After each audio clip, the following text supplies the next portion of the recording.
Hey everybody, it's Abe, and we're just getting ready to roll into another week, and I wanted to take a minute and just share some thoughts with you. So this week is the 15th, and just want to remind you, this is the week that if we're not half of our goal, 15th protocol. Now we're seeing a lot of people have a lot of great success with that, and it's a process, right? It's going to be something that we're going to continue to work on and tweak and get to know. And so we'll be talking a little bit about that on this week's calls and kind of checking in. There's something else I want to talk a little bit about too. Now, many of the people that I get to work with, many of you guys are building your leadership teams, and you're really working on the leverage piece. And there was a really great landmark book that we're all familiar with called Good to Great. And that, of course, was a qualitative research study done by Jim Collins, and he explored what the very best of the best did and identified these 5 principles, and he was the one that came up with the idea of a level 5 leader. And funny enough, down the road, skipping, many of those companies that were highlighted would be out of business.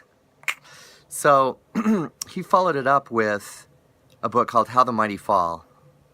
And I think it's amazing. I think anybody that's building an organization really should read How the Mighty Fall. I have a summary of it right here, and I'll put that on this page with a little link so you can download it if you want to.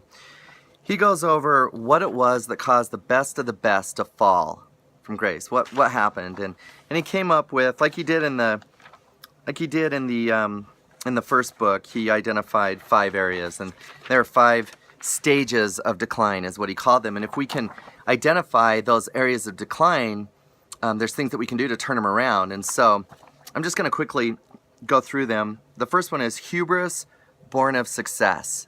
So we experience a lot of success, and then we don't end up continuing what it was that actually got us the success. And I see this a lot with people that achieved really high numbers, and they either rode the market, or they had a couple people that were doing a lot more of that production than they really understood, and now those people are gone, and all of a sudden they're feeling the sting of being back down again. And they talk about how the word what replaces why. What are we doing instead of why are we doing?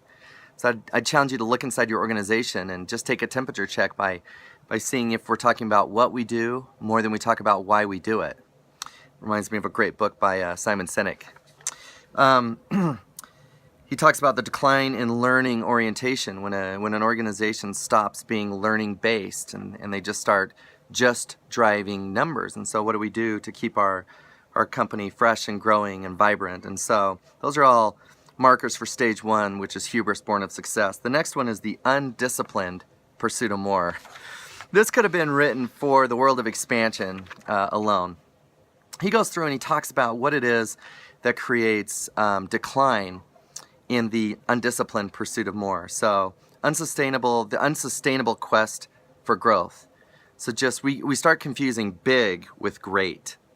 So this is one of the reasons why Gary is having everyone kind of peel back how fast they're expanding and make sure that you've got your systems in place and that everything is set up. I would encourage you to revisit your ESO materials, make sure that you're building you're making sure that the hub is set as you get ready to expand. He talks about how easy cash erodes cost discipline.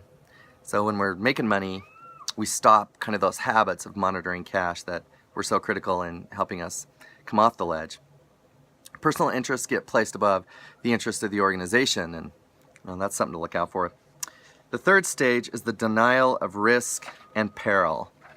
And this is the one that I actually really wanted to focus on, so I'm actually going to come back to it. In this stage, so we're going to go on to stage 4, which is grasping for salvation. So this is when a company's really in decline. And there are certain behaviors that are really exemplify kind of the presence of this particular stage. When a company is grasping for salvation, they start to completely rebuild themselves and rebrand themselves, and there are behaviors that you can put in place that'll help stop the downward spiral. And again, I'm going to include a link to this in here with this video. And then the 5th, so just a couple of the markers for stage 4. We start grasping for leaders as saviors. We hire someone who's a great leader, at least we think they are. We treat their potential as if it's a proven track record, and we hand the company to them, and we just are so grateful that finally they're here and they're the one. Forgetting that it takes, most experts believe it takes 18 months for someone in a new critical role to reach conscious competence. Conscious competence. It takes 18 months. The initial upswing is followed by disappointments, and so we do the 15th protocol, and then we have kind of this change in momentum, and then we say, now we have momentum, and we sit back. And of course, the results are disappointing because we need to continually be questioning our activities, and are we doing the right activities to deliver the right result? There starts to be the presence of confusion and cynicism. Look around at your people. Is the tone cynical? If it is, this may be some evidence that you could be showing some of the markers for stage 4. Chronic restructuring and erosion of financial strength. So we work off of a model. It's 30-30-40. 30% cost of sales, 30% operating expenses, and 40% owner profit. We know that it's a model, it's a guideline. However, I'd ask you to take a good close look at your books. We're about a month away from when taxes are all due for us. And are you ready for that? And do we need to restructure our cost environment? And then the 5th marker is capitulation to irrelevance or death. In other words, we just kind of accept that this is the decline, and this is where we go. And he's got, he goes through and kind of builds out some of the stages what we can do to reverse it. Now, let me just take a second here. I want to share with you, let's go back to stage 3. This is really fascinating to me.